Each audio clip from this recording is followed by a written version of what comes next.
గిరిజనుల కోసం Visakha, Vijayawada, Tirupati AP study circles పెట్టాం. 4,50,00,000 ఖర్చు పెట్టాం. 150 కోట్లతో రెసిడెన్షియల్ పాఠశాలకి భవన నిర్మాణాలన్నీ శాంక్షన్ చేశాను. ఇంకో పక్కన మీరు చూస్తే 64 కోట్ల వ్యయంతో ఐటీడీఏ పాడేరులో ఒక టీచర్ ఉన్న 418 పాఠశాలలు ఇప్పుడే చెప్పా, డబ్బులన్నీ రిలీజ్ చేసి ఆ భవన నిర్మాణాలు చేస్తున్నాం. పాడేరులో ప్రభుత్వ మెడికల్ కాలేజ్ ఆసుపత్రి తొందరలోనే పూర్తి చేసి ఇక్కడ ప్రజలకు అందుబాటులోకి తెస్తానని మీ అందరికీ హామీ ఇస్తున్నా.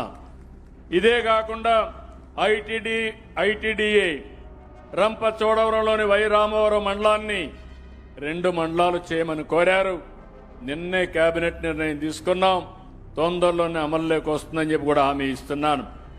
ఇంకో పక్క సీతంపేట ఐటీడీఏలో మల్టీ స్పెషాలిటీ ఆసుపత్రి 50 కోట్లతో కడుతున్నాం.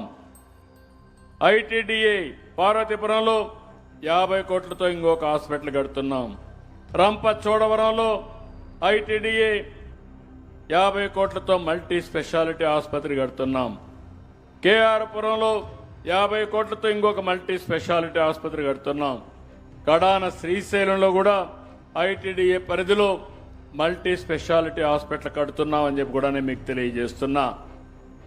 నేను అందుకని ఒక పక్క అభివృద్ధి, ఒక పక్క సంక్షేమం, నాకు 2 కళ్ళు.